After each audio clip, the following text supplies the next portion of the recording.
be. And this is a cool little adventure too. You know, I wouldn't say it's my favorite Genesis song, but it's got some really cool parts in it. It's fun. It lets Phil expand. It lets Phil take the stage. Yes, it is. It's a Phil scene stealer, stage stealer. Right. It's a cool story. And it's all Tony's song. This totally right here sounds like three, and then there were three. I can't see you, but I know you're there. Got to get beside you, 'cause it's really cold out here. Come up close to me, you'll soon be warm. Hold me tightly, like we're sheltered from a storm. So it's a cold night, they're in bed together.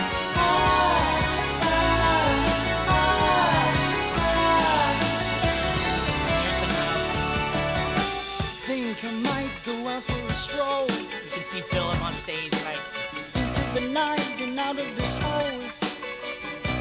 Maybe find me a meal. Walking along this new shed file. Sense a problem all the while. Nearly the door. Suddenly he bumps into wood, the door is closed, the voice from the bed, he'll be exposed. Which way to run, must make for the hole, the light's been turned on, he's blind as a molded coal. He's been busted, the mouse has been busted. Now I can see they're coming at me, they blocked at my door, I haven't a chance in hell. Come on baby, let the poor thing go. I'm not sleeping. I love the beat here. I love this melody, this sound. Alright then, I'll fetch a box from below. Guardian carefully, they're very quick, you know. And the harmony.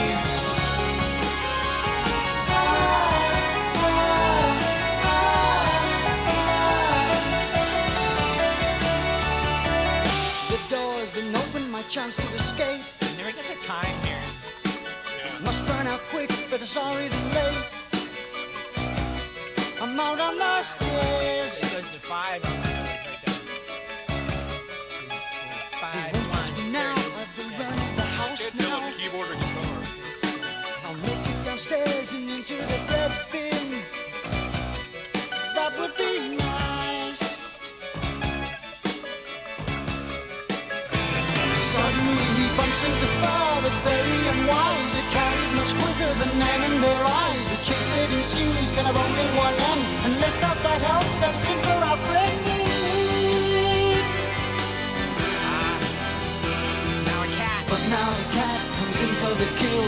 His paw is raised, soon blood will spill. Yes, it will. Hard up, mouse. This is the end of your road. The signpost says inside me, let me bear your heavy load. But it's not to be that final promise. Not to John Bobby's head and lazy mode. Yeah, totally.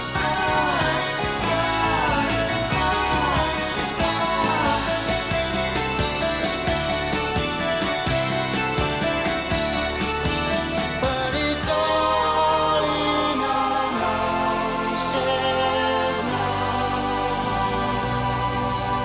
to take on all those who fall. There I was with my back to the wall. Then comes this monster mouse, he's 10 feet tall, with teeth and claws to match. It only took one blow.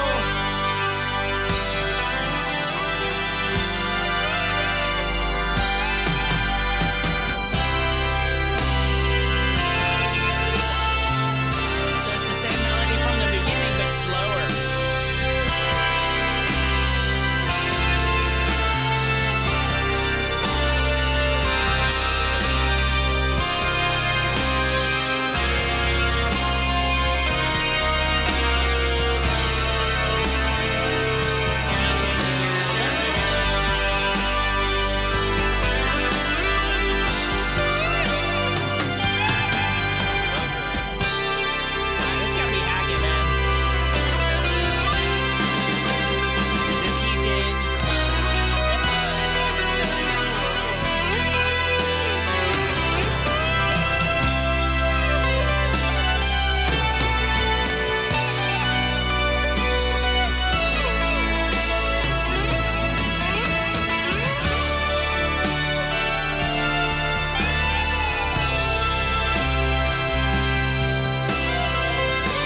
It's like, how do they come up with all these melodies? It's like melody after melody after melody in different keys, different instruments. And you know, that's the thing about Tony, and he said something. I've been listening to some recently posted unedited interviews, and he never really played lead. Right. Like, not a Rick Wakeman type, lead player. I mean, the What Gorilla, I think, was the most lead that you hear on this album, but it's always these melodies, and like One for a Vine, that middle section, it was just all these melodies that were just, overlapping each other. And that was what's so great about this album. I would just sing it. Yeah. No one was singing, I'd just be singing it because there's just singing the music. Singing the music, exactly. right. Oh, yeah, I know. So I know when... I've been trying to get to the lyrics to this album, but I just I'm so in love with the music. We were talking about this the other day about Duke and how when I studied the lyrics to Duke, it was disappointing, and so I did. It wasn't on the pedestal you wanted to. Yeah, you put it on, right? Yeah, exactly. So I've been kind of being like, I don't know if I want to get into the lyrics, and I got into the lyrics. Yeah. It's a little disappointing. Well, and this song is written as a little cartoon, in a way. Yeah, it is. It's kind of a kid song.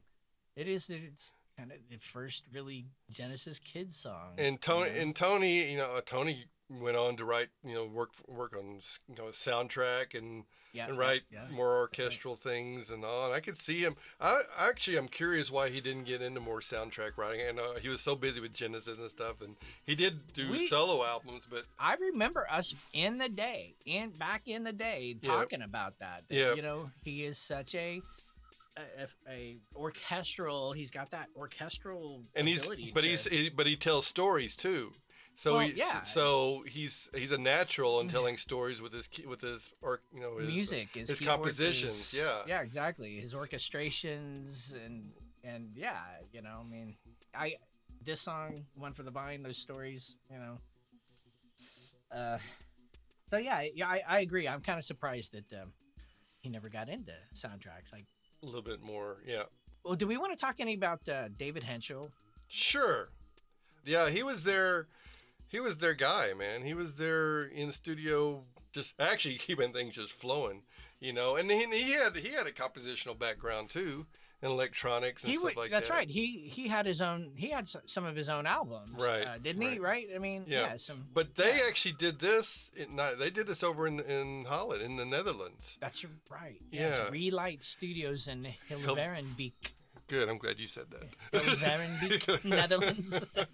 I think. Well, that's what it looks like, but of course I do not speak Dutch, so... this album, as much Genesis as covered on the internet, it was hard to find a lot of specific things about this album at times. There was a lot of stuff about the tour, right? I mean, the tour, kind of a lot of press around this album. And I think the tour, they were just... I think a lot of people were really into the Peter Gabriel-less... Sure seemed like Genesis, really. I think they really fell in love with Phil, and I don't blame him. I think Phil was a good front man. Personally, I liked Phil's voice better. I don't know, because it's lighter and higher. I think it's easier for me to sing Phil Collins than it is. I was saying that earlier in the show. Is like his soft singing is, to me, is much more sublime than Peter's was. Peter had an interesting concept, and Peter could growl and rock the world, but Phil could.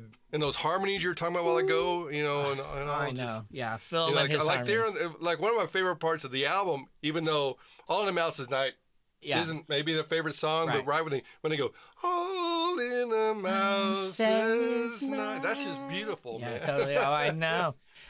That was probably, my when I first got into Genesis, the harmonies were definitely right up there. The harmonies and the keyboards and that fat Moog guitarist bass pedal, and just those fat beats. I didn't realize how much that was a part of it until I started really dissecting what they were doing. It's like, oh, that bass, that Tony Rutherford.